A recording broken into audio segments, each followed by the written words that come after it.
Hey, this is your Olympic hero, Kurt Angle, and I don't suck, and neither does the Piffles podcast. But anyone who plays the Riders, they suck. Oh, it's true. It's damn true. Let's go, Rider Nation. I'm ready. I'm ready. Yeah, here we go. It's a feeling now. Hit 'em high, hit 'em low, 'cause we're dealing now. Everybody's giving it all they got, 'cause we're ready. Welcome into the Piffles podcast, your Saskatchewan Rough Riders fan podcast. Thanks for joining us here for episode 244. We're still going strong.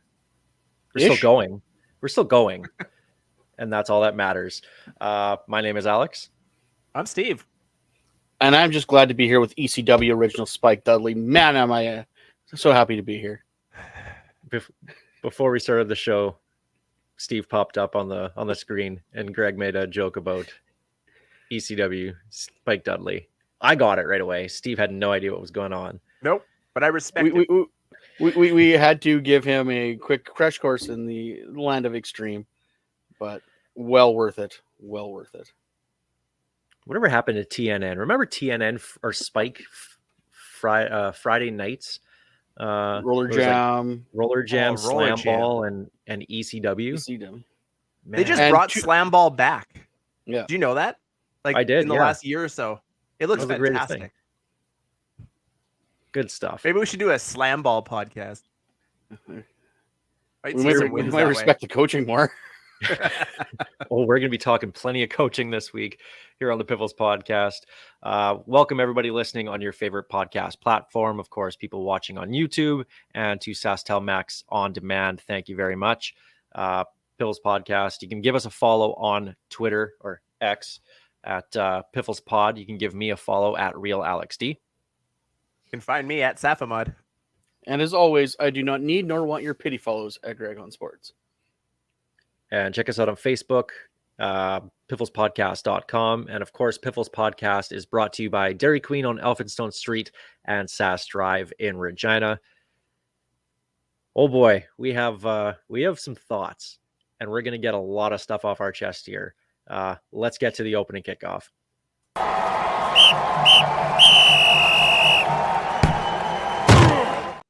Keep your shirt on, Steve. I know I said we'll get things off our chest. I didn't mean our shirts. Tarps on. Hey, Ray Elgaard's Tarps not on. here. Let's have some fun.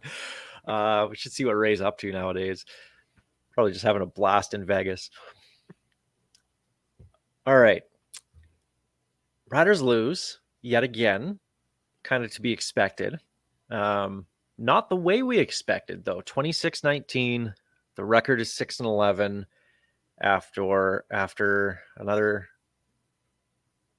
6-game losing streak, just the exact same that had happened last year. And they had their chance to clinch a playoff spot, win you're in, and they couldn't do it. They started out really, really well. I was really impressed with the team in the first half. They came out with energy, they came out with emotion, and they came out with execution. The 3 E's that they preached. And then it all went away. But to start talking about the game, I do want to give the positives because there was a lot in the first half. I love the way the D-line played in the first half. I love Jamal Morrow running the ball. Sean Bain, Sam Emlis both had strong first halves. Like everything was going right. Nick Marshall had his best game in how many months? Like it was, everything was there. And I was surprised by that. I thought they'd come out a little bit flat based on what we've seen over the last 2 months from this team. But they were anything but. And I was really impressed to start the game. What did you guys think of the start of the game? I mean, you can't really ask for a better start to the game. They came out flying. They got out to a quick 2-score lead. Everything was going perfect. Our defense was playing absolutely lights out. And when they weren't, Calgary was dropping balls. It was a perfect recipe for success. And there is a key moment you can look back on, and I don't want to get into the negatives yet, where everything started to turn, and it was on a baffling coaching decision. it was going great. I don't think I've had that much faith in this team since Labor Day. Yeah, they were rocking and rolling. I was expecting, okay, good. They clinched it. Seemed like they actually cared for a little bit this week. But yeah, we might as well go right in the negatives because I know what you're talking about. It's that decision to give up the safety. Well, let's get to it. In a game where points are already at a premium, giving them free points for field position at the end of the first half just is baffling. Like, give them the 3 points anyway, because they knew they were going to get the field goal. So kick it and hope your defense, who's been playing very, very well, can hold them to a 2-and-out.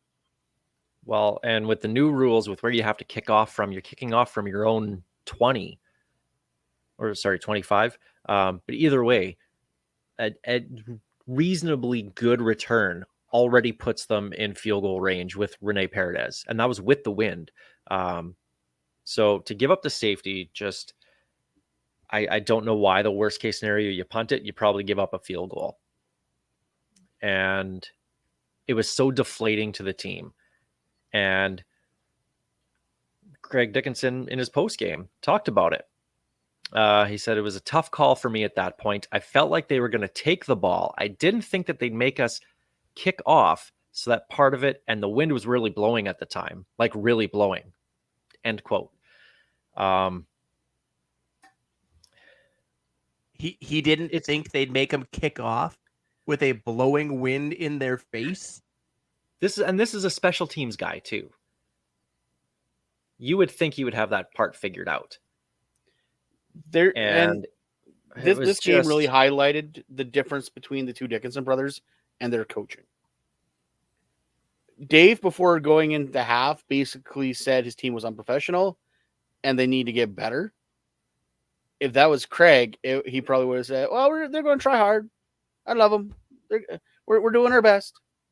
I love Dave Dickinson's halftime interview when he said that if these guys aren't performing, we'll find somebody who does. It'll be next man up, because if you're not ready to go in a do or die game for the Stamps, we'll find somebody that will do and not die. And there's brother Craig just clapping on the sidelines. Everything's great. Everything's great. So they give up the 5 points. They end up going up at the half 13-5.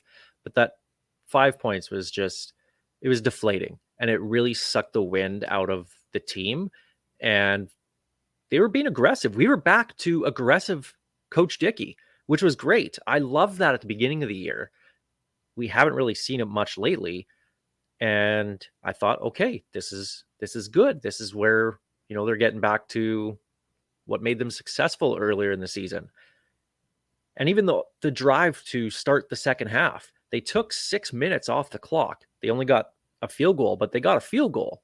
And I thought things were going really, really well. That's a good way to respond to, okay, well, how are they going to hit that, face that adversity? And they responded really well. And the defense kept up their end.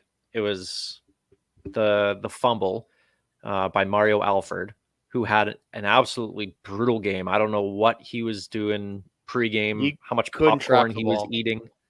He could not track the ball, even like catching the ball. They pointed him the one time on the sidelines, and he was like he was pointing to the lights or something. He couldn't see the ball.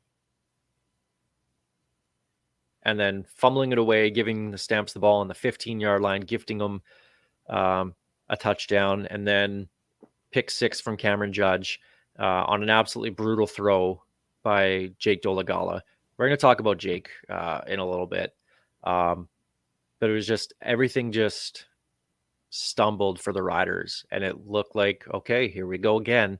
And once Calgary tied the game, it's like, okay, if the Riders don't come out and score right away, it's over, because they don't know how to face that adversity. They don't know how to overcome that. Once something bad happens to the team, everything bad happens to the team. And again, that's what happened this week. And to me, that's part of my frustration as a fan, is that they just can't figure it out. And even other teams that aren't that good in the league have kind of figured it out a little bit, where they can throw a punch back, and there's nothing from the Riders. You can look back a couple weeks ago and you saw what happened against Ottawa. They gave up that pick six and a fumble or a field goal to close out the first half, and they fell apart from there. They had these two plays, two bad plays, Alfred fumble and Dolegala's pass, and it flipped the team around. They could not bounce back from that, and everybody and their dog knew that game was over. As soon as that ball hit Cameron Judge in the chest, we might as well have turned the game off and found other ways to entertain ourselves on Friday night because that game was done. And that comes down again to coaching. These guys get in their heads and can't seem to get out of it, and that comes from the top. The thing that most mind-blowing thing that I've realized over the last week or two is they've only have one win after September 1st in the last 3 seasons under Craig Dickinson. This team gets progressively worse as the season gets longer. That is not how you want to run a football team. You're supposed to be getting better as you get to the playoffs. Like it just once the opponents figure out this team, they're done. And but basically by the midway point, everyone has the book on Craig Dickinson and his coaching, and it's game over from there.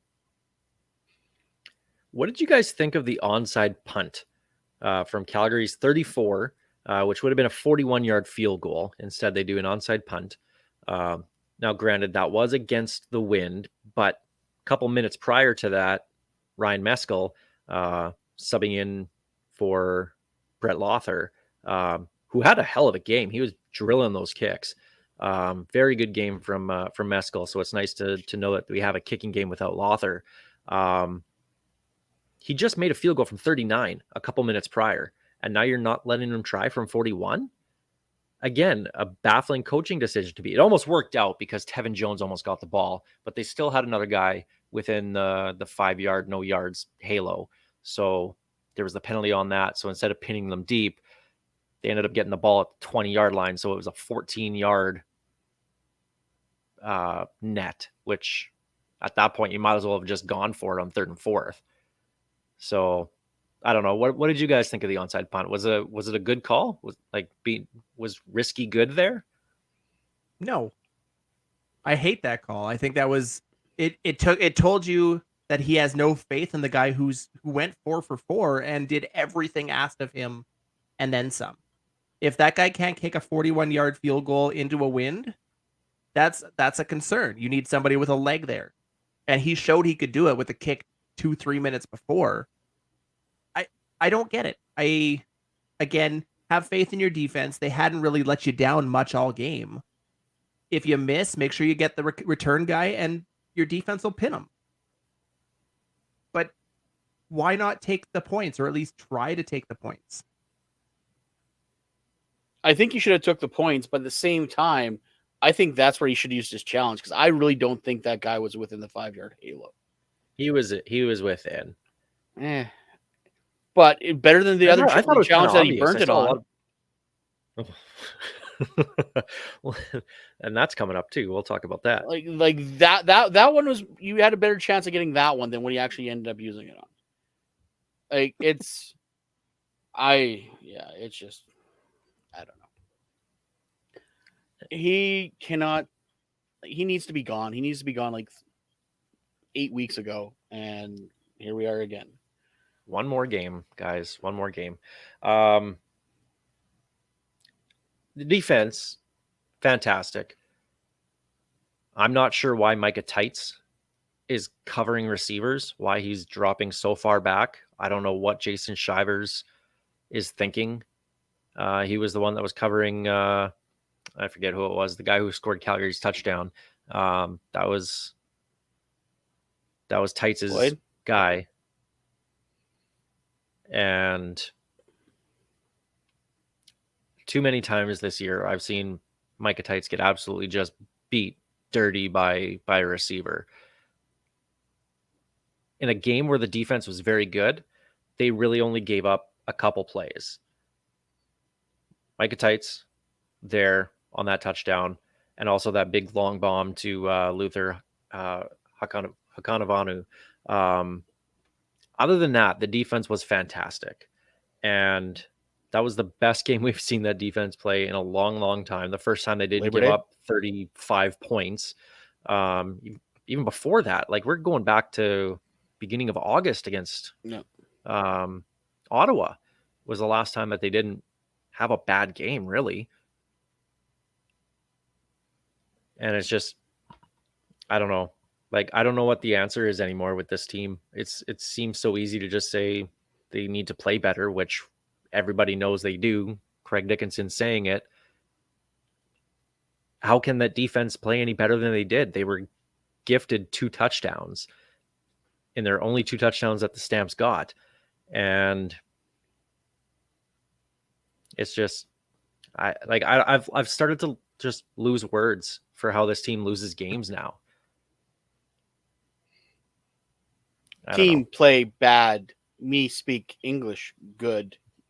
Give me money. He card read good. And you can tell with the apathy in the fan base right now. The season is a lost season. We still are technically in the playoffs, but no one cares because this team is hard to cheer for right now because it's just one questionable decision after another, whether it be a player taking a stupid penalty when they shouldn't, whether it be Dickey being aggressive when he shouldn't be, or not being aggressive when he should be. The defense having Micah Tights on covering receiver when that's not the type of player he is. It's the little things that are just adding up that are just punching this franchise, this fan base in the face constantly. And I don't know what is going to be to turn it around. We kind of talked about it last week with the season tickets come out, and now they've clarified what's actually going on with that. Tickets are still going up regardless. There's still people that are not going to be renewing their season tickets after the last couple of seasons, now that the MVP thing is gone. So and these people are diehards. Like we hear from like the fans that since we started this podcast that have been rocking and rolling with this team, even through some really thin years. And it's just something about this team has just got everybody just completely demoralized. And I don't know how you turn that around. It's because it's felt like this team has had potential for the last, couple of years. They've had the horses in the race. They just don't have the jockey leading them. And it all comes down to the guy at the top, and people have had enough. And it's sad if you really look at it to think that the worst thing to happen to the team this season was that win against BC. Because I really do believe if we win that game, or if we lose that game, there's a good chance that we're sitting there slapped with an interim head coach.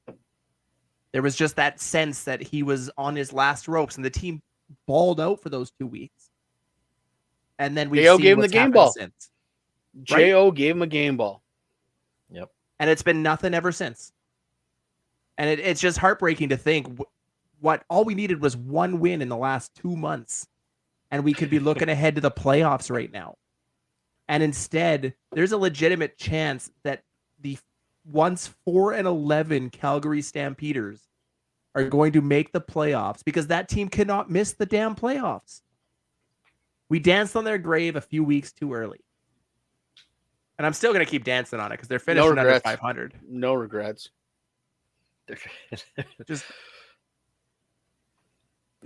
just the apathy They're still is not going to make the playoffs. It's sad. What else do you say? Yeah. The good news is, though, our head coach probably has several ideas to get them motivated. So, oh yeah, we'll talk about that too. It's a culture change is the answer. That's what needs to change. And we'll talk about that probably over the next couple of weeks as well too. The end of the game though, Jake Dolegala not throwing the ball on even before that last third down. The other plays on that drive, the third downs, even the drive before, they need 6 yards. They throw it 2 yards. Even the third downs that they converted were short passes that relied on a player breaking a tackle to get a first down. It was a 3rd and 6, and they still throw it 4 yards and have to get yards after catch.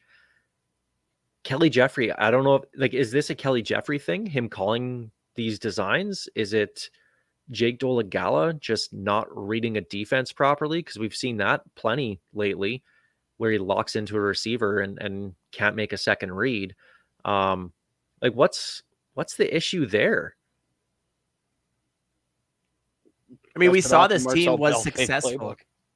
This team was successful when they gave Jake an open playbook and a chance to throw the ball deep.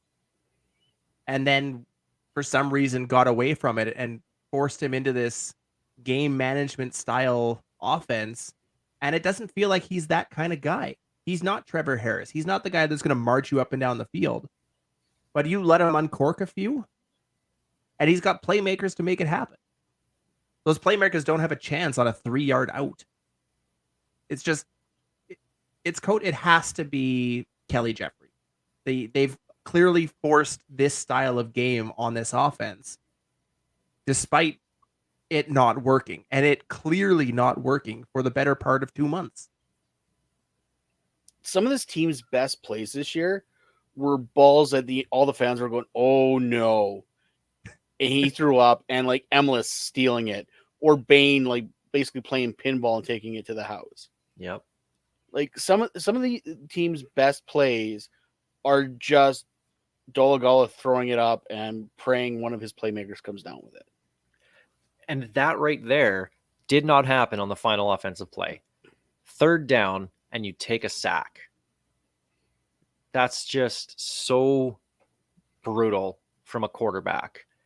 A 3rd-year pro should know better.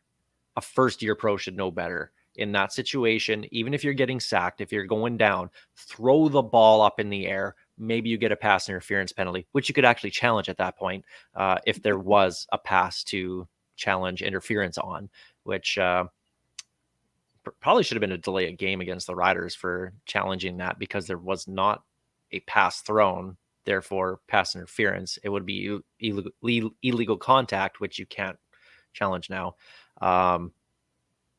That was just a debacle. And that brings me again to Jake Dolegala, and I wrote about it on Monday.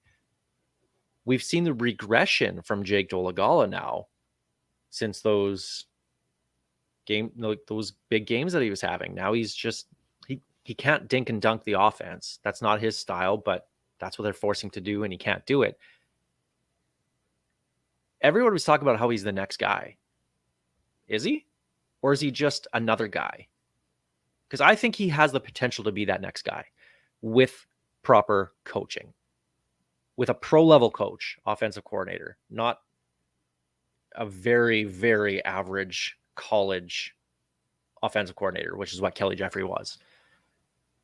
With a quarterback's coach, he would get a lot of help. I'm not sure what pointers Drew Tate's giving him in the locker room, but clearly that's not working. So what do you guys think? Can he still be the next guy, or is he just another guy? I don't know if he's Arbuckle or Mayer, or I don't know. I don't know who he is. It's hard. Like he throws a very good deep ball, but he's got a great fastball, but his changeups are always scary to watch him throw. Like Baseball playoffs. Well, I've already called him. He's the white Michael Bishop. Sometimes he has a hell of an arm, but those short throws are scary because they're either butterfly balls or he pitches it really hard and the guy can't hang on to it. And that's how you get tip balls and interceptions. I don't know what he is because he's showing flashes, but was that because no one had tape on him, or is he just getting progressively worse as this team seems to be getting as we get closer and closer into the fall? You look at his play, he's got all the intangibles to be that next guy. He's got the size, he's got the arm. The coaching is what he needs. He needs somebody teach him how to look from read to read because he does get locked in on a guy. But I have a hard time knocking a guy who has been clearly put into a box that he's not comfortable with. The way that this offense has forced him into being that short yardage QB.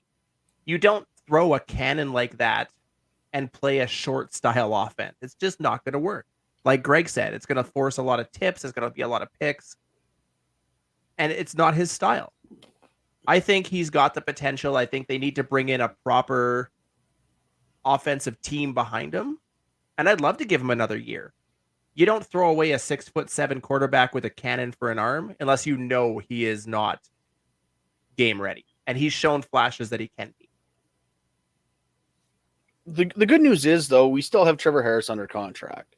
So chances are Harris is back next year regardless. But do you let Jake walk? He's a free agent this year. Depends on who your GM is and who your coach is. Right? If it's O'Day as the GM, he probably wants to keep his guy, but does a new coach come in and doesn't even want Trevor Harris and lives 1 year with Trevor Harris before his guy comes in or whatever the case is? Like that's going to be a really interesting offseason thing, is because to me right now, just by looking at the roster, yes, you bring Trevor Harris back as your 1. I think you bring Jake back as your 2, but you have to have dedicated coaches for him. You need to have a quarterback's coach. You need to have an offensive mind that knows how to bring out a quarterback, right? But if your new head coach, whoever it is, sees all the film and looks at Joel Legala and says, you know what, I've figured this guy out after him starting 5 games. You don't think defenses have as well, and wants to move on. So, I think just because you want the experience on your team, I think you have to bring him back. But it's going to be really curious to me to see what any kind of new coaches want to do with this roster. So, Riders lose 26-19, and then the post game happened. Actually, you know what? Here comes the rage. Okay, so, they lose the game, and I just thought, once watching that game, I just kind of laughed to myself. I said, you know what? Of course they would, because the CFL scripted. It's a work. It's pro football. Everybody says the NFL. It's all a work, script. baby. Pro football is a work as well. It's just like pro wrestling, because the league doesn't want everything to be decided with 2 weeks left to play. How do you hype up 2 weeks of nothing games going into the playoffs? You have people tune out because they already know what the semifinals are going to be and where they are. There's literally nothing to look forward to in these 2 final weeks. Right. So I just kind of laughed. I'm like, this would be a good pro wrestling angle. Like, of course, it's going to come down to the very last week. It's going to. Yeah, but this is like Gilbert versus Brooklyn Brawler. Like, neither team needs to be in the playoffs right now. I've seen people pitch a Winnipeg versus BC Lions best of 2 games. And honestly, I'm not against that. You did that last week. That was you.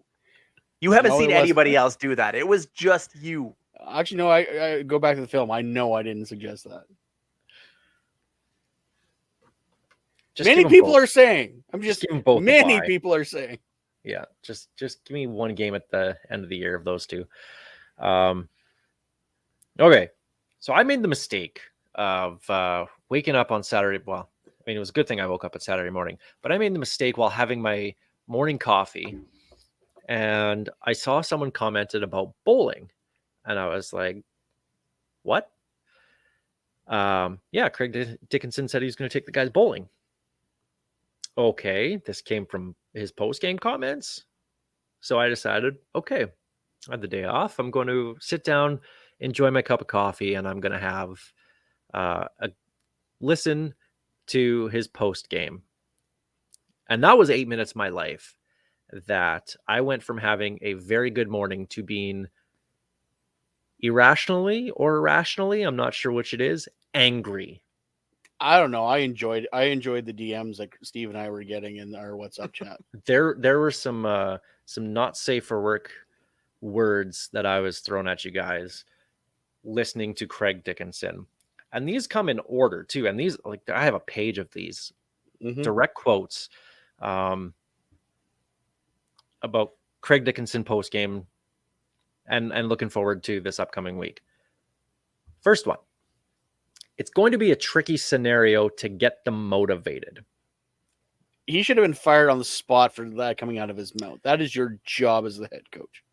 No, it's not the coach's job to keep them motivated. Greg Marshall told us this in 2011. We know this, Greg. Okay, I pointed out on the Greencast, I've completely mementoed the 2011 season. Trader. I know I traded. I was a giant trader, but I've That was a completely good mementoed episode. I like that.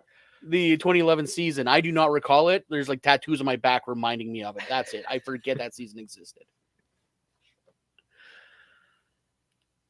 Yeah, it's going to be a tricky scenario to get them motivated. You can't motivate them for a playoff game, an extra week's pay. Like, what? And if I'm mad listening to that as a fan. How do you think the players are taking it? Like, this guy clearly can't read the room. He has no idea.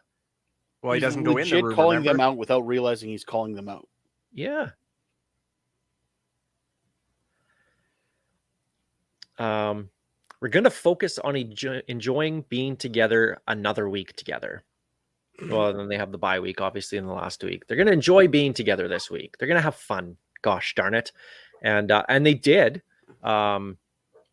because they, when asked, what are they going to do to get their minds off the loss and just refresh themselves? We're going to go bowling. We're going to do something fun, something that brings us together, a chance to hang out and enjoy each other's company. And they did go bowling. They went bowling on Sunday. I hope they had a good time. It sounded like they did. Bowling. Steve might have a song to sing later on about bowling. A Limp Bizkit song about bowling. You're after 17 games. You're in a tailspin again. And he said he didn't know what the identity is of this team with Jake Dolegala as the quarterback. Well, you've had 20 weeks already, plus training camp, with Jake on this team. You know who Jake is. You've had him for 3 seasons here. And you, even with all the games that he started this year, you don't know the identity of the team with him? Bad. Like, The identity is bad. like, and to rectify things, we're going to go bowling. We're going to have fun. Now, I do agree that getting a team outside of football is important. Having them do whatever as a team is good. The bonding experience, the building that happens, I agree. This late in the season, your focus should be on the playoffs. Your focus should be on winning one friggin' game, because that's all you needed to do in the last 2 months was win one GD game. The most animated I've seen Alex in years. We're going to go friggin' bowling. I saw a good comment today. I said, how did you think the Americans translated into the 5-pin game? I laughed at that. That was funny to me. Immediately, I thought of Pete Weber.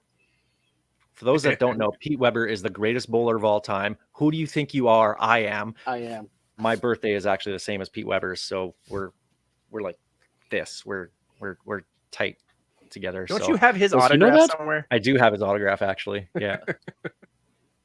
I'll bring it out for you guys one day. It's hilarious. But like, so they went glow bowling at the Golden Mile. It was time well spent. And the timing of it, Craig Dickinson said, it just happened to fall when it fell. Like, that's when it was. But the way that he said it in the post game was, I got to ask Craig Reynolds and O'Day permission if we can go. Which, okay, so it's not in the budget. So you're taking our hard-earned money as ticket payers and you're taking them bowling, when this is something you should be doing in training camp to get guys to know each other better. We're early in the year. Like, I get it. You still have to do things later in the season as well, just to keep building that team. But Morale up, yeah. I get it. That is a thing. But this late in the year, when you're losing as bad as you are, just Steve Vetter on Twitter said, as a pro player, I would think this is a bit of a slap in the face. This isn't Tykes hockey where you plan a year-end party regardless of how good or bad the team did. It's like having your workplace falling apart, everyone pissed off, and management throwing a pizza party for morale. And that's exactly what it was, because they did have pizza. All I can picture now is Dickie Holt having that party. I mandated there be fun. Because this is like, why? Like, I get it. You're not wrong. Like, there should be team bonding during the season. You do things so it's not always football. Get guys on a more personal level. But the way he kind of he threw this out in the presser, and then they actually did it, and it's so high school on a pro level. It's so Dicky. It's so Dicky. When you look back at the outrage from the fans, especially over the last couple of weeks with the whole season ticket price up, going up, and this team just crapping the bed week after week, I don't care if they went bowling. This is just something they should have kept in-house. To bring it up in a post-game interview, knowing full well everybody's going to hear about this. The only thing and if it was any other head coach, I would say maybe he's trying to get some of that attention off the team and back onto himself. But I don't think Craig Dickinson is smart enough to do that. I think he just thought this was the right thing to say and went with it. But I don't care if the team does team building things. You got to do it. 2 months ago, 3 months ago. Get in the film room. Get in the weight room. Get back in the film room. Stay in there. Have a sleepover in there for all I care. You want to have your team building, bring your pajamas, a bunch of tents, and sleep in the film room. But I never thought I'd get more and more annoyed as we went along with the things that Dickinson kept saying. And he keeps going above and beyond on the level of dumb things that come out of his mouth as a head coach of a football team. And I almost admire it for just how bad it's gotten. Remember at the beginning of the season when I thought they got Dickinson like some media training? I think I was not right on that one. Because he has been getting worse and worse and more ridiculous with all these comments. On the plus side, apparently Logan Ferland hit 230. He had the best score. That's your Regina Thunder multi-sport athlete right there. Yeah.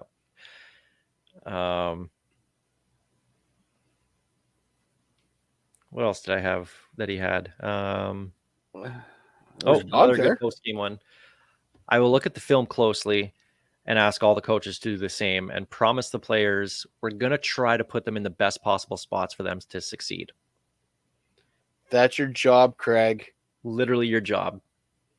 And you're going to ask the coaches, hey, guys, could you please watch the film? No, you tell them, go watch the film. And Jason Shivers, put them in best possible spots. Do not put Micah Tights on receivers. Yet you constantly do that, and teams are picking on them. Like I'm not trying to cast aspersion on the Riders coaches. I'm sure they work very hard. Do you say that you're going to ask your coaches to watch film also should be a slap in the face to those coaches? Because I know for a fact the Regina Thunder, after the game is over, especially the home games, the coaches go back to the clubhouse and they're already watching film after the game to prepare for the next week. So if you're going out there going, I'm going to ask them to watch film, it may be something we might think about doing. Like, what are you doing? Of course they're watching film. They better be watching film. They are paid to coach this team. That is their job. to understand what their coaches do and what the other team is doing. They better be watching film the first minute they get a chance to. Or they're not going to be a coach that long. Well, it's funny you say that because I don't think they're going to be coaches for very long. Yeah, in a couple of weeks, or we'll see what happens. And the last one I want to bring up here, because I know we got to move on to some other things. And this might have been my favorite one.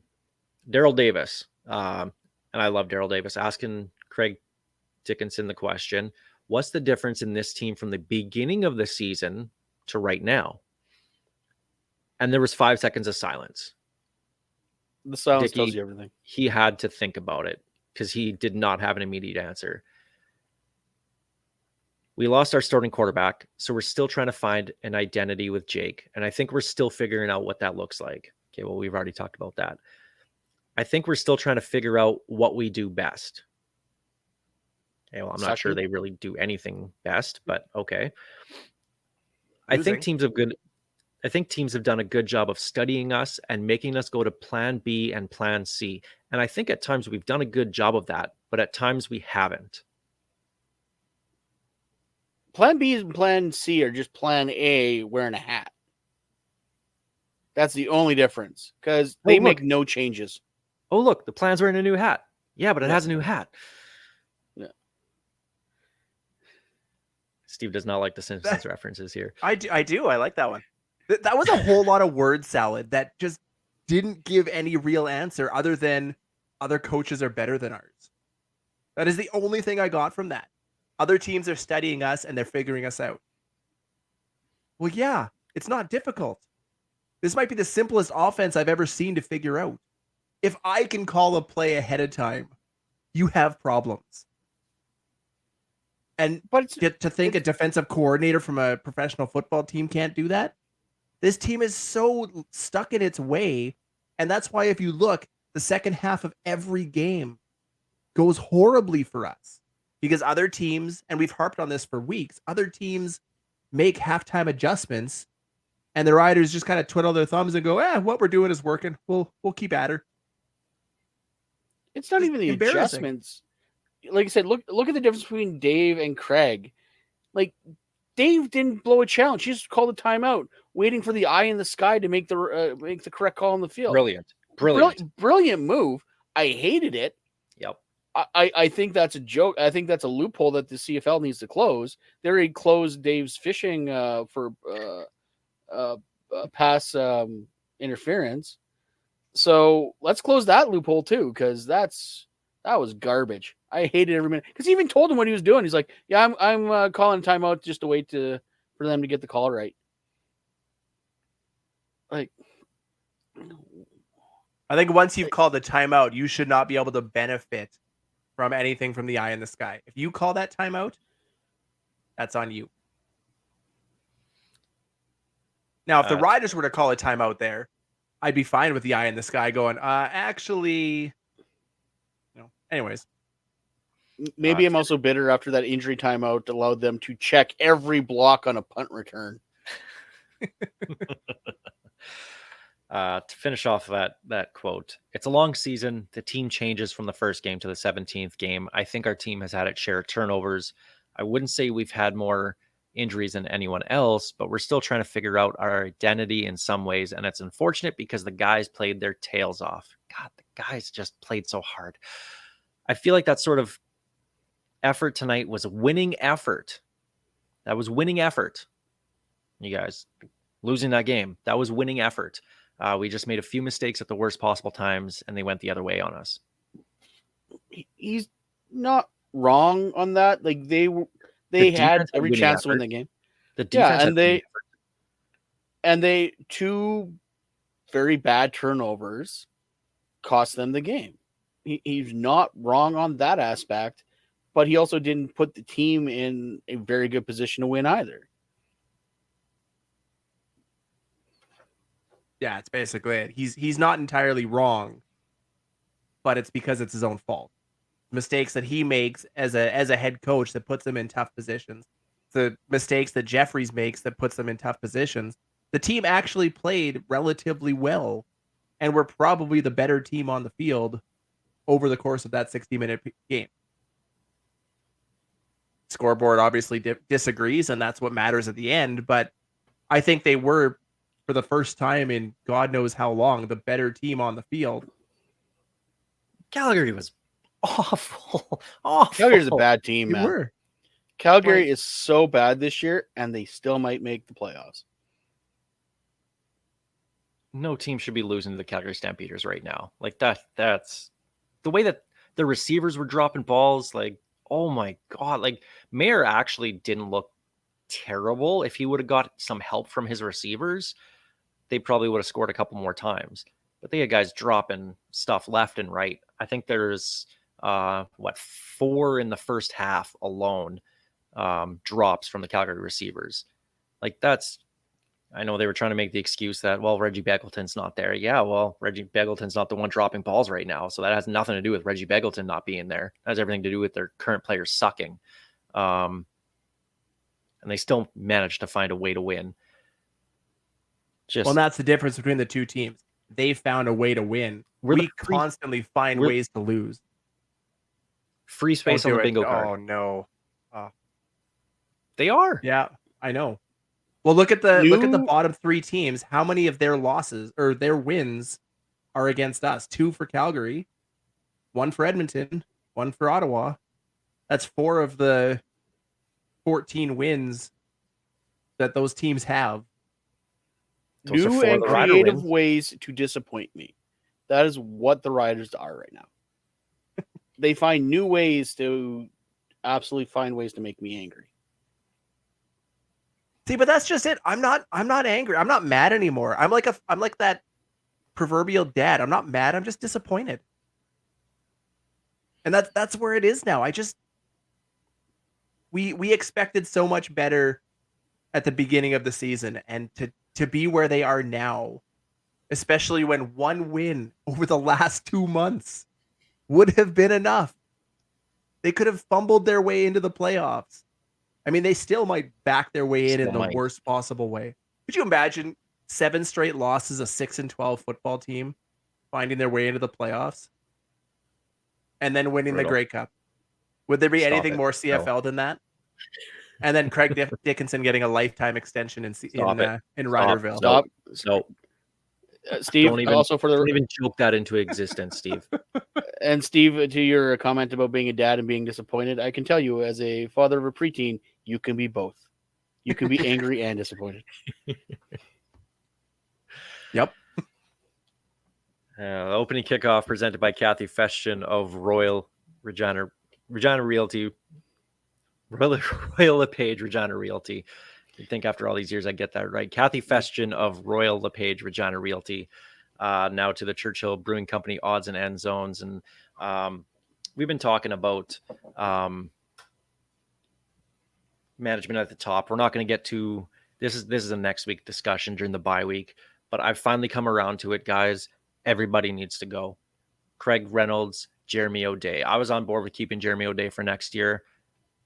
The camera shot at the end of the game where they showed Jeremy O'Day and Craig Reynolds in the suite, and both of them just had that pathetic look on their face, no emotion whatsoever, and didn't even say a word to each other. They were just sitting there.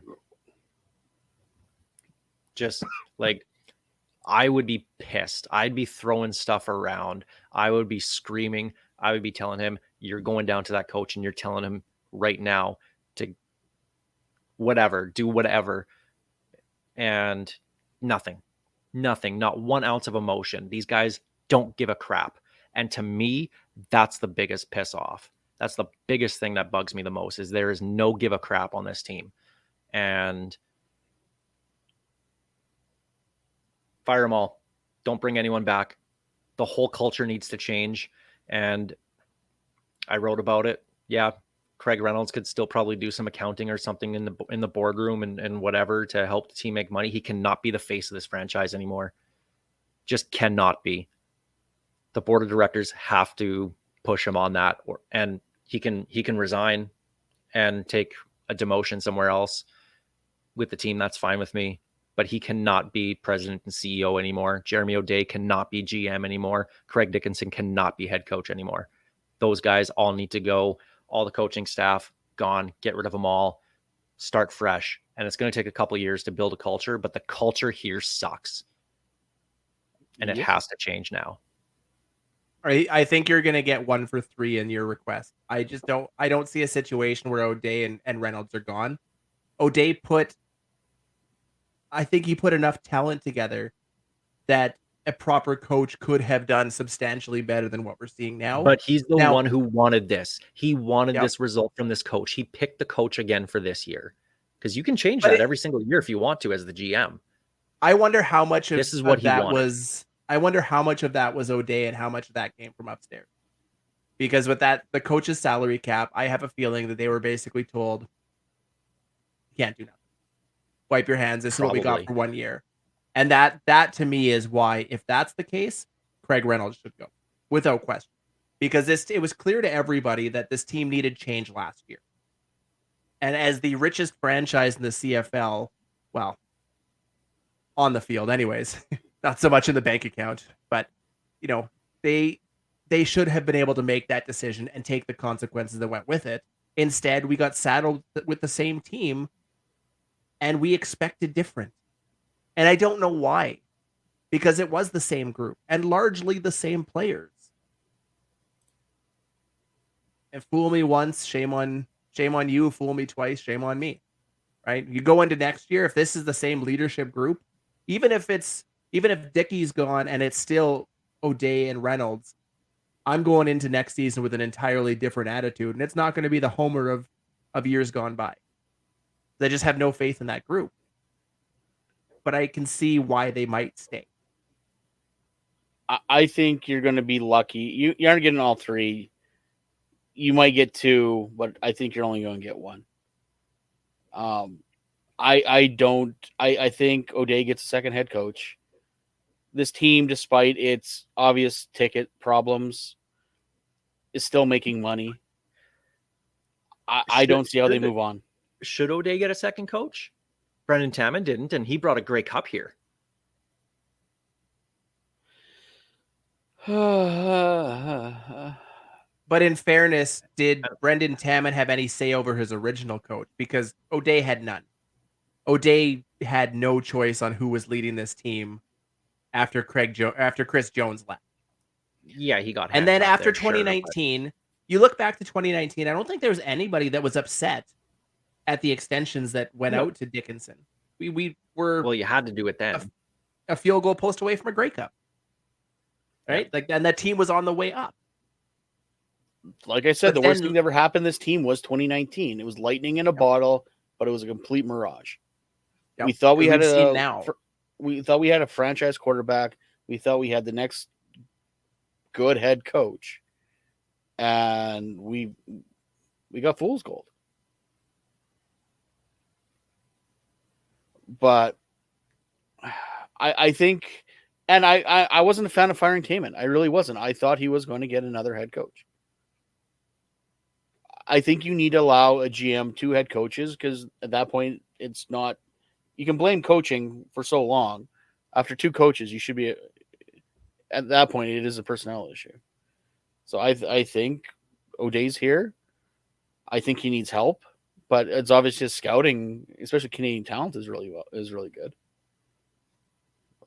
Yeah, I do think there's a lot of pieces that are very good on this team. Again, it's just they're put in horrible positions. We'll be talking plenty about Riders upper management and potential new coaches throughout the off season. So we'll leave it there for now. Want to get to the ticket issue that came up last week with ticket prices going up 20%. Now it's all kind of gotten figured out. The invoices, if you're a season ticket holder, are now gone from your account. They're not there anymore. There was an email sent out. Hopefully everybody got theirs. And it did say that, okay, well, you did get a free game in 2023 as part of the MVP plan. So that game obviously gets added back on to your 2024 invoice. So 10 games, and there was no playoff credit, which there will be eventually in your account for that. It was all just a jumbled mess. And even we got a little bit ahead of ourselves, about a 20% increase. It turns out to be just a 2% increase. But it was just the timing, the way that it was out, and it just optics of it looks so bad. But there is a new 3-year MVP plan available to lock in pricing for the next 3 years. Obviously, it'll be at the increased price, but still, nonetheless. I want to give a shout out to the ticket office, and it's on the same wavelength. They actually reached out to me on, I want to say it was Thursday or Friday last week, and said, we've seen that you've put some stuff out there that you talked about this 20%, and they mentioned the podcast in that call, and they said, we just want to clear the air, and I think her name was Tia with the ticket office, spent a good 5 minutes with me going over where the changes were, why they were so much more than they were last year, and everything that went along with it. And I've never had that from the ticket office before. I look to other franchises, and a lot of people have account managers. Like, they have specific people that they deal with year after year. We don't have that here. So we've never really had that, person to deal with for these types of situations. And I hope this is a sign of things to come, because I really respected that call and that explanation, and what I can only assume is a lot of phone calls they were making to, backtrack on what was probably not the best week for them, because we weren't the only ones. I heard of other people that got similar calls because of social media comments. So and the ticket kudos to them. I will say the ticket office has some absolutely wonderful people there. Tia, you mentioned. Jen, the manager, is fantastic. Cindy, who everybody knows as Rider Charm, she's an absolutely, she's an absolutely wonderful human being, great friend, and she's there. And I know they have some really good people there who are taking a brunt of frustration. And I mean, they don't set prices; they just work there, right? So, and I know, talking to somebody at the Rider store, I know one of the managers there, and she said that it's tough going into work right now because people aren't buying things. They're obviously mad. They're not spending money, which makes sense given the losing streak, but they're taking it out on the retail employees, and that's not right. So working there right now must not be fun. But just because you're a shareholder, that doesn't mean you get to call up Craig Reynolds whenever you want. So, if it did. On the plus side, he'd have a whole new job. He'd have that whole new job that we're hoping he would get, that step down, that demotion. He could just be the shareholder receptionist. Yeah, there we go. We all get our weekly phone call. That's right. Those Craig shares Reynolds don't get you what you think they do. They get a nice painting on the wall.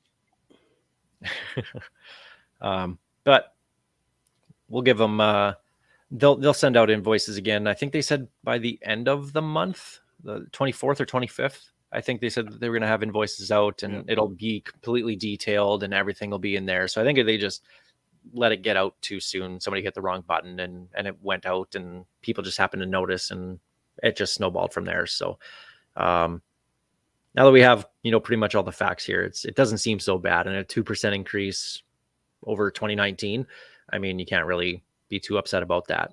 So that'll pay for at least 2 games of bowling. And all I know is one of our 7 listeners is obviously in the Rider office.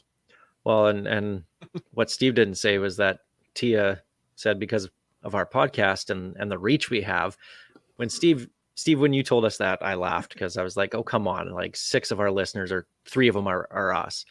And then there's 4 other ones. So if that's still reach, he did not specify it was a large reach. It was a reach. This is true. So that one phone call got at least 7 people the information. There we go. Just maximizing your time. That's right. Jumping away from the CFL for a minute here. Greg, I see you're wearing your Regina Thunder hoodie right now.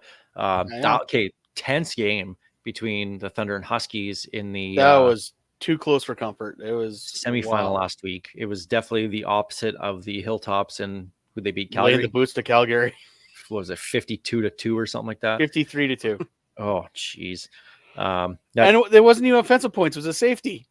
Yeah, that, I mean, Sarge, you coward. yeah. I was just going to compliment him on what he does over there in Saskatoon with the Toppers, but yeah, okay, call him a coward. I won't give him that. But we got the final coming up this upcoming weekend that we all expected to see. Regina Thunder, Saskatoon Hilltops. It'll be in Saskatoon in the PFC final. The winner of this game is actually going to host I think it's the OFC. Yeah, it's UFC. Because the Canadian Bowl's out in the BC this year. So yeah, so be the two conferences that don't host the Canadian Bowl play in the playoffs. So, Greg, Thunder and Hilltops, always great when these two teams get together because there's always really good games. Chippy, give it to us on this one. Chippy. How close is this one going to be? I'm hoping it's going to be as close as the last game in Saskatoon. The game in Regina, Hilltops got out to an early lead. Thunder made a game of it, but it wasn't close in the end. The game in Saskatoon, much closer, lower scoring game, really good defensive battle. Hilltops won by 2 points, I believe, off the top of my head. It was less than a field goal, around a field goal. So I think it's going to be one of those smash mouth games. Saskatoon's got a great running game with Boston Davidson there. Thunder with Rylan Likert, also very good running game. Saskatoon's quarterback got dinged up in the game again, last game of the regular season against the Rifles, so he didn't play the Calgary game. So I don't know if he's going to be ready for this game. So it's going to be interesting. There was their backup that put it up 53-2. Yeah, that's a sign of things to come for this Saturday's game when Toronto's backups are here. The thing you need to realize about the PFC, it's usually Thunder and Hilltops, maybe the Huskies, maybe the Rifles, and then Calgary and the Wildcats are usually not that good. So Kavis Reed is still coaching with the Huskies, right? He is not. No. Kavis Reed is now working in Saskatchewan. Remember, I texted you when he came into my office. Oh yeah, that's right.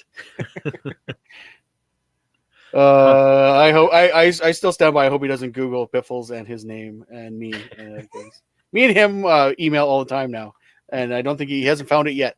You guys go back years, and he doesn't even know that. No, he doesn't.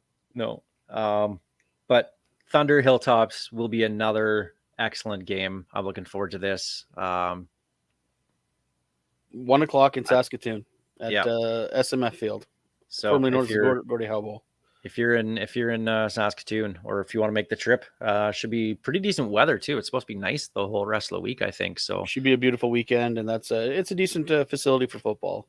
I'm obviously partial liable, but SMF Field's really nice too.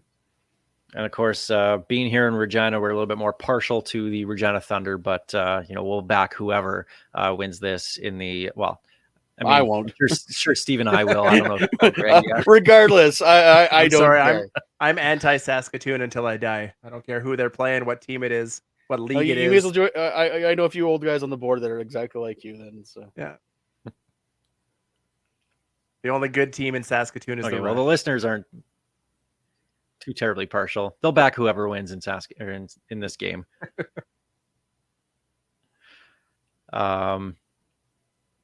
All right. Well, the other football game this weekend, Riders Argos, Saturday at 2:00.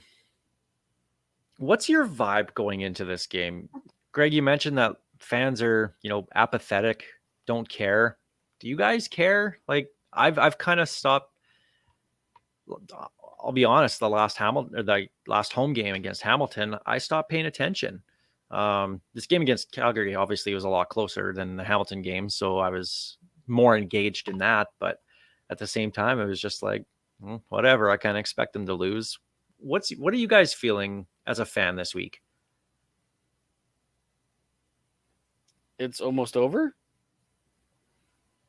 I don't feel anything. I'm just it's like, oh, there's a football game this weekend. Like, it's not that I don't care. It's just I'm just not like either. I need to know if this team's going to make the playoffs or not. That's where I'm at this point.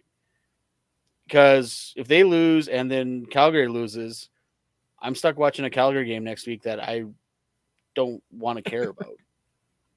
So I would rather them win this game, Calgary lose, and then okay, we're fine. The bye week is not going to be stressful, but it just I don't know. The idea if Calgary and Saskatchewan both lose this weekend, Rider Nation has to cheer on a Winnipeg victory. That cannot happen. We cannot allow that to be a thing that we want to root for. That is the limit. That I can't do that. I will root for Calgary to lose. I cannot cheer on Winnipeg to win. Oh. But I feel nothing for this game. I mean, we're talking about a team that has how many consecutive win and you're in games.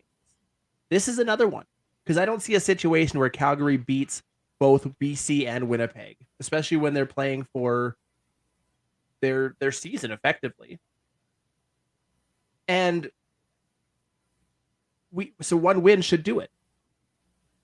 But I have no faith in this team in a win and you're in game against anybody, let alone Toronto's backups. Just doesn't feel there's no optimism, there's no hope, it's just apathy is a great word for it. It's a sad feeling. It really is. So question about the Argos is how much do you play your starters? And they've been dealing with this for, the final 6 weeks of the season. To me, this is a game that Chad Kelly should not play. And not just saying this because it gives the Riders the best chance, but logically from the Argos standpoint, it makes no sense to play him this game because you played him probably a little bit too long last week. I would give him this week off and have him play the first half of next week in the last game of the regular season. And then you still have the bye after that during the first week of the playoffs. And then you have the East final in Toronto. I don't think you want to give him next week off as well, or instead of this week, because you'd be looking at 4 straight weeks where he wouldn't play if he plays this week up until the East final. So logically, to me, Chad Kelly should not play this game, or at the very least, he's only playing like a quarter, a couple drives, maybe. Do you think we'll see Chad Kelly? And again, we record this after day 1 of practice, so we don't have all the information for the whole week. How much of Chad Kelly do we see?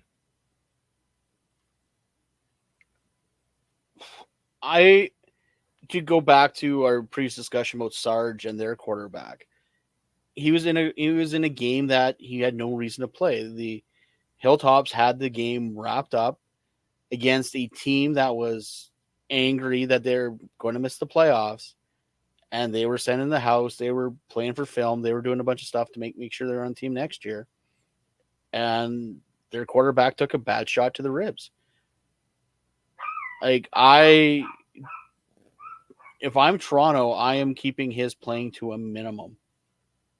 This game and the game against the Red Blacks next week. Dukes looks good, but I don't think he's as good as Chad Kelly.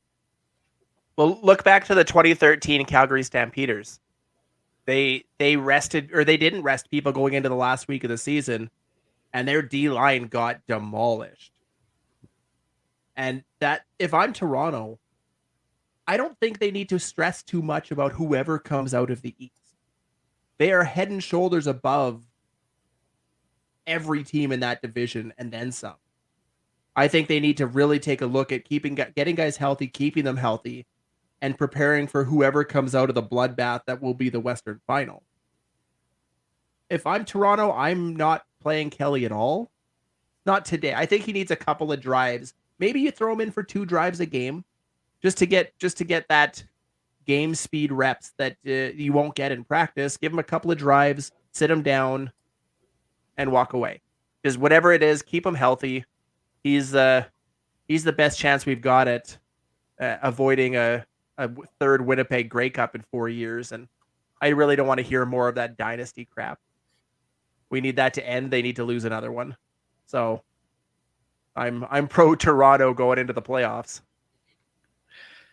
So day one of practice for the Riders, lots of DNPs on the injury report, did not participate. Jackson Ford with a hamstring, Micah Johnson, illness. There's something going around in the Riders locker room over the last couple weeks. Jeremy Clark, knee injury, TJ Brunson with a neck, Christian Albright, hip injury, Jalen Moody, who just got his pro debut last week, out with a knee injury. Like that defense, there's some starters and there's some depth there as well. Like I know it's just day one, but that's a lot, and you're going up against the deepest team. That's a bit worrisome to me. There's not a lot of vet days in that group. Maybe Micah Johnson. Maybe. The rest of them are guys that would be out there if they could. That's a scary group. You know, Jeremy Clark, Jackson Ford, Brunson has looked great every time he's been out there. I've liked him. I want him for next season. Christian Albright, same thing. He's been one of the few bright spots this year. You know, that's a lot of good young guys that are going to be at practice if they're able to go.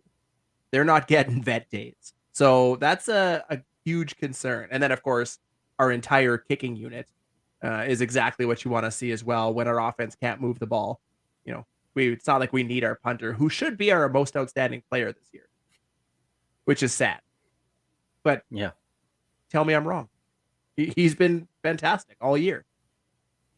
I'm worried. And the part that worries me the most is Derek Moncrief is back. I never thought I would say that. Yeah. Assuming that he's playing halfback, yeah, that would worry me as well. Just not what you want to see. I like seeing the healthy offense. I'd like to see an actual healthy offensive game, but there's no injuries there, so there's no excuses.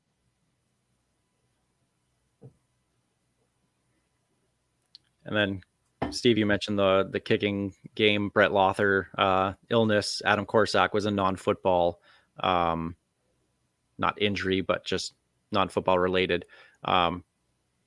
So I'm assuming he'll suit up. If Brett Lothar can't play this game, I mean, I'm not terribly upset about that, just because Meskel was great last week. He played well. That's for being his first lights in the show. Yeah, he looked good. Who is it? Rob Vanstone noted that with his 13 points, 4 field goals and an extra point, Meskel passed.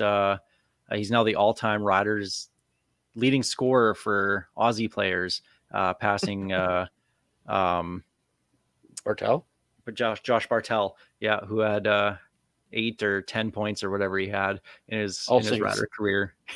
All singles, right? That's why they hired Rob Vanstone, is for little tidbits like that, just little nuggets of information. I'm just a fan of the all Aussie kicking unit. That's working well. I'd like to see that more. I don't know what to expect this game, because Toronto, even if they're playing in backups, I mean, their backups are better than a lot of teams' starters. They're such a deep team. They can rotate tons of guys in and not miss anything. So for the Riders' sake, hopefully, I'm sure they'll get AJ Ouellette this week, because he didn't play last week. So I'm sure Toronto is going to run the ball a lot, which take the over on rushing yards. Yeah, it's a good thing we don't have any issues stopping the run. Yeah. Although they actually did really well against Kadeem Carey. He got nothing going, although they didn't really give him an opportunity in the first half anyway, which was really weird by the Stamps. But okay, well, let's get to our picks for this game, or for this week. The first one is a game we're all interested in, and it's Calgary at BC. And I'm assuming BC's probably like an 8.5 or a 9.5. Oh, look at that. Right off the bat. Now let him finish. We don't half if he jumped it. I got the buttons. I got the ones and twos going today. I'm going to say BC by 8.5. That seems like a good guess. It is. It's BC 8.5 over under 49.5. I pray to God BC puts the foot on the pedal and takes it through. I mean, they're still playing for first place. They technically can still get first. They have to win out and have Winnipeg lose out. Not likely to happen, but you have the first game this week. You have to try if you're BC, right? So, yeah, you're playing everybody. Although the little injury scare to Vernon Adams has got to be a little bit worrisome, but Dane Evans is, I mean, very capable.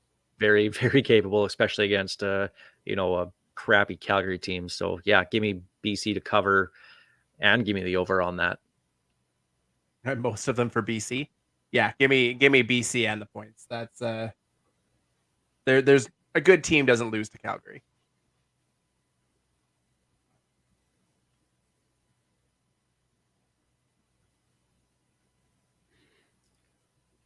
Toronto at Saskatchewan. I'm guessing Toronto by kind of want to say double digits, but without knowing what Chad Kelly's situation is, I don't know, 6.5. I'm gonna go 9.5. Are you guys peeking? Steve. No. I got Alex right off the hop. Oh, the last one. Yeah, That's true. It's 9.5 over under of 50.5. It was mostly because I didn't want to see the double digits. That just I can't predict double digits against my own team. I can in the actual score, but it's not in the pick. I can't do it. They need to win. This is the must win of a must win. Like this is their legit last chance. The funny thing about this is after Tuesday's day one practice, Craig Dickinson, I made the mistake of watching his 6-minute presser, and he said there's no more pressure on this game than any game in the last month. Literally all the pressure is on you guys to force Calgary to win out. You have to win this. And that coach talk right there tells me I was going to pick Toronto anyway, but this just cements it. There's no way the Riders win this game. There's absolutely no way. They've given me nothing to go off of over the last 5.5 games. The first half last week up until the final 2 minutes. I don't care who's quarterback for Toronto. They should be able to wipe the floor with the Riders. This should not be a close game. You want to see a team with no pressure. Look at the other sidelines. Team that has had first locked up in the East since week 3. That's a team with no pressure. You're playing for your season lives. This is it. There are no opportunities. You have no more control than you will for those 60 minutes. And to say there's no pressure is just one last, like you said, nail in the coffin. That's neither here nor there. We'll spend the offseason talking about the former head coach. I'm going to go, and this is because I will not be there. I swear the Riders are practically undefeated when I'm not in the building. So I'm going to say the Riders squeak out a 1.5 point victory. Well, I guess a 2-point victory. You can't really score 1.5. Riders by 2. I'm going full Steve. I'm calling it a tie. I refuse to pick a winner on this one because a tie would be enough. A tie would be enough, and I don't trust this team enough to win, so I'm calling it a tie. All right, and the final game of the week, because there's only 3 this week and 3 next week. Edmonton at Winnipeg. Winnipeg by 11.5. Ooh. Damn. I was going to say 7.5. Jesus. Yo, I nailed these tonight. Wow. And the over-under is 50.5. Yeah, Winnipeg's going to crush them. They have to win this game to clinch first, right? So, yeah, they'll win. Winnipeg's going to win, but They'll cover. They'll cover. I don't think they're going to cover. I think Edmonton will cover. I think Winnipeg will win, but they're not going to cover. I think it's going to be maybe a touchdown, but it won't be 2 scores. I'm going to say Edmonton wins. And I have no idea why. There's no legitimate reason why Edmonton should win this football game. I have a feeling. I'm going full underdogs this week, except Calgary. Screw them. I'll never go underdogs. I'll never cheer on a Calgary victory ever. Well,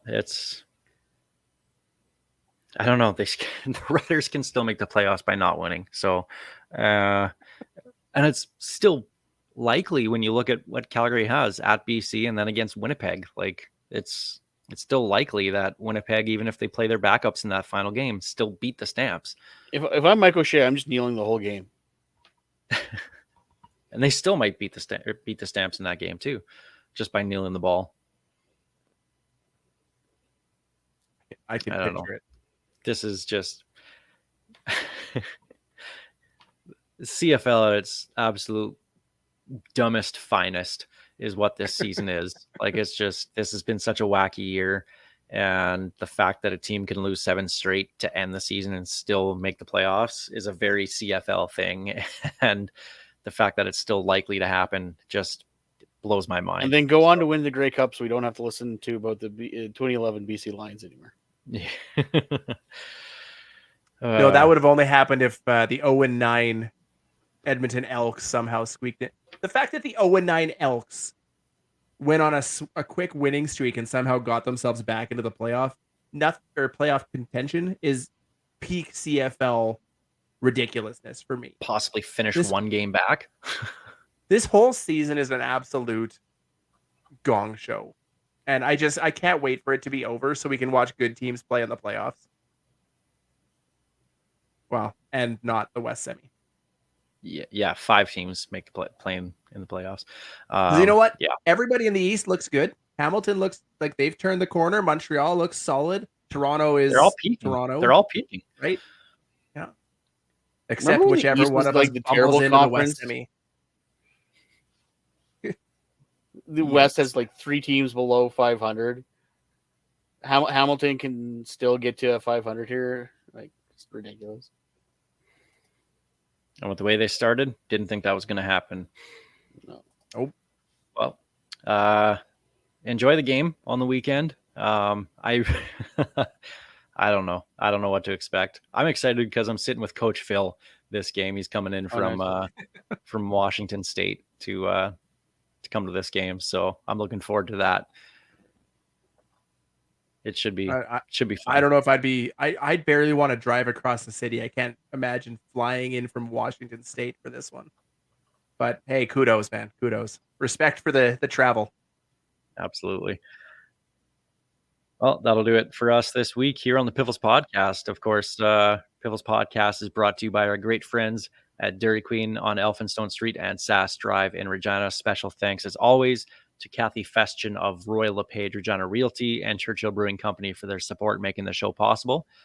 Thanks to everyone listening on your favorite podcast platform, watching on YouTube, and watching on SaskTel Max. Seem to be growing on SaskTel Max. That's pretty cool. So thanks, everybody. Hope you're enjoying the show and continue to keep on coming back. This is Ghost Behind Your Mind by Tyler Gilbert.